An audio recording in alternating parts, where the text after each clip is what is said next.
किसी ने बड़े कमाल की बात कही है कि माना कि थक कर उसकी आंख बंद होती है, पर मां जब सोती है तब भी फिक्रमंद होती है। और आज की कहानी एक ऐसी कहानी है जिसे सुनने के बाद शायद आपकी आंखों में आंसू आ जाए। जब मैंने इसे पढ़ा तो मेरी आंखों में आंसू थे। इतनी इमोशनल कहानी है, कहानी बहुत खूबसूरत है। ये कहानी गांव के एक डाकिया की, एक पोस्टमैन अंकल जो कि बरसों से डाक बांटने का काम कर रहे थे, चिट्ठी बांटने का काम कर रहे थे, लेकिन आज उनके पास में एक ऐसी चिट्ठी आई थी जिस पर नया पता लिखा था। इस पते पर आज तक उन्होंने कभी कोई चिट्ठी पहुंचाई नहीं थी। सारी चिट्ठियां बांटने के बाद वो उस घर पहुंचे जहां का पता लिखा हुआ था। उस नए पते पर पहुंचे, दरवाजा खटखटाया, आवाज देकर के कहा, पोस्टमैन, चिट्ठी आई है। अंदर से एक लड़की की आवाज आई कि काका, दरवाजे के नीचे से चिट्ठी फेंक दीजिए। पोस्टमैन साहब जो थे, इनको गुस्सा आ गया कि मैं इतनी दूर से चिट्ठी देने के लिए आया और ये अंदर से महारानी साहिबा को यहां तक आने में जोर आ रहा है। कहने लगे, अरे रजिस्ट्री है, हस्ताक्षर करने पड़ेंगे, बाहर आओ। अंदर से आवाज आई, आती हूं। 2 3 4 5 मिनट हो गए, अंदर से कोई आया नहीं। इनको और गुस्सा आ रहा था कि अजीब बात है, चिट्ठी पहुंचाना है और अंदर कोई लेने नहीं आ रहा है। अंदर से 5 मिनट के बाद तकरीबन दरवाजा खुला। 12-13 साल की एक लड़की थी, उसने दरवाजा खोला और ये डाकिया साहब जो थे ये चौंक गए। उस 12-13 साल की लड़की के पैर नहीं थे। इन्हें ग्लानि होने लगी, गिल्ट होने लगी कि मैं क्या इतनी देर से 5 मिनट भी वेट नहीं कर पाया। ये कहते इससे पहले उस लड़की ने कहा कि माफ कीजिएगा काका, आने में थोड़ी देरी हो गई, लाइए मेरी चिट्ठी, कहां हस्ताक्षर करने, कहां साइन करने। उसके बाद ये डाकिया जो थे, इन्होंने आशीर्वाद दिया बच्ची को और चले गए। 10-12 दिन के बाद में फिर से चिट्ठी आई, उसी पते की। अब की बार ये वहां जाने के लिए और उत्सुक थे। पोस्टमैन साहब वहां पहुंचे, दरवाजा खटखटाया और कहा, चिट्ठी है, दरवाजे के नीचे से फेंक रहा हूं, मत आना दरवाजे तक। तभी अंदर से आवाज आई, अरे काका रुको रुको रुको, आपको जाना नहीं है, रुको, आप जाना मत, मैं चिट्ठी लेने के लिए खुद आ रही हूं। 2-3 मिनट के बाद में वो लड़की आई और आकर के कहने लगी कि लाइए मेरी चिट्ठी दीजिए और आप रुके रहिएगा, मैं एक तोहफा आपके लिए लेकर के आ रही हूं। अंदर गई और वापस जब आई तो एक छोटा सा गिफ्ट था, एक पैकेट था। ये जो काका थे, डाकिया काका, ये कहने लगे कि अरे क्या, ये मेरे लिए क्यों? लड़की ने कहा, आप रख लीजिए, ज्यादा कुछ मत बोलिए, अपने दफ्तर जाकर के खोल लीजिएगा, तब तक नहीं, वादा रहा। ये जो पोस्टमैन साहब थे, बच्ची को आशीर्वाद देकर के अपने दफ्तर आ गए। दफ्तर आकर के वो गिफ्ट खोला, वो बॉक्स खोला तो उसमें इनके लिए चप्पलें थी। नंगे पैर डाक बांट रहे थे, किसी ने ध्यान नहीं दिया, लेकिन उस बच्ची ने ध्यान दिया और अपने काका के लिए चप्पल गिफ्ट कर दी। इनकी आंखें नम थीं, रो रहे थे और सोच रहे थे कि उस बिटिया ने मुझे चप्पल तो गिफ्ट कर दी, लेकिन मैं उसके लिए पैर कहां से लाऊंगा। और इन्हें फिर से वो बात याद आने लगी जब ये वो 5 मिनट भी वेट नहीं कर पा रहे थे, गुस्सा कर रहे थे।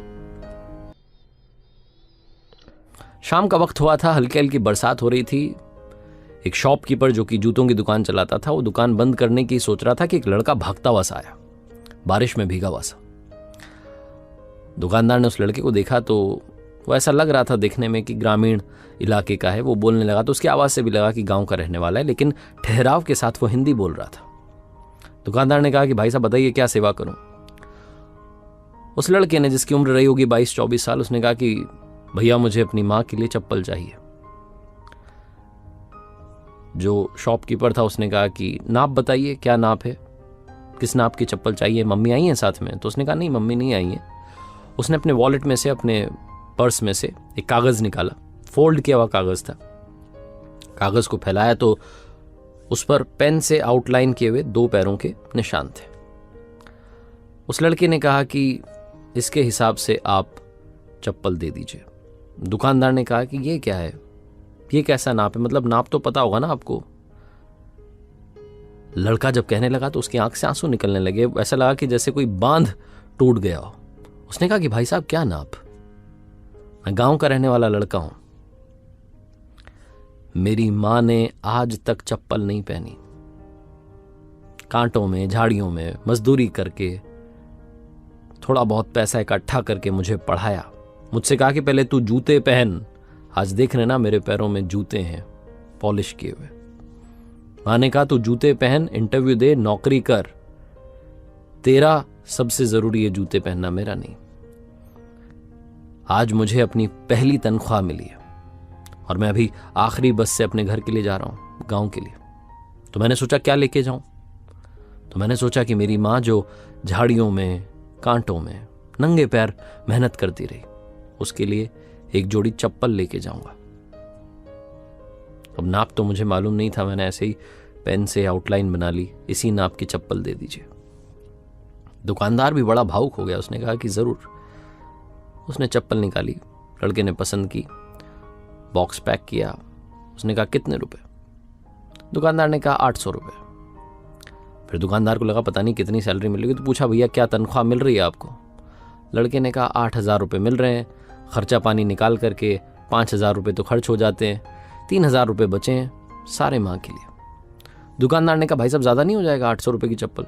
लड़के ने कहा नहीं, माँ के लिए कुछ भी ज़्यादा नहीं है। उसने पेमेंट किया, चप्पल ली, वो निकलने लगा कि दुकानदार ने टोका रुको रुको रुको रुको। दुकानदार ने एक और चप्पल, एक और बॉक्स पैक किया, उस लड़के को कहा कि ये भी ले जाओ और माँ से कहना कि आपके दूसरे बेटे की तरफ से गिफ्ट है। माँ से कहना कि ये वाली खराब हो जाए तो ये वाली पहनने, लेकिन अब से नंगे पैर नहीं रहे, और माँ को मेरा प्रणाम कहना। लड़का भी इमोशनल हो गया, उसने कहा जरूर भैया। वो जाने लगा। फिर से दुकानदार ने कहा 1 सेकंड रुको, बस एक आखिरी तुमसे मैं मांग करना चाह रहा हूँ, डिमांड करना चाह रहा हूँ, सुनो मेरी बात। वो तुम्हारे पर्स में जो कागज रखा है ना जिस पर पैरों के निशान बने, वो मुझे दे दो।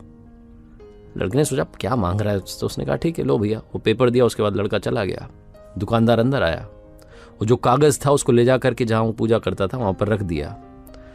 दुकानदार के नौकरों ने देख लिया तो कहने लगे ये क्या कर रहे हो? दुकानदार ने कहा आज मैंने लक्ष्मी जी के पग देखे हैं, बस उन्हें आज से पूजा में रख रहा हूं। ये पेपर यहां रखा रहेगा तो ना जाने कितनी बरकत हमारी दुकान में होगी। वो वाकई में मां लक्ष्मी है जिनका इतना संस्कार वाला बेटा है।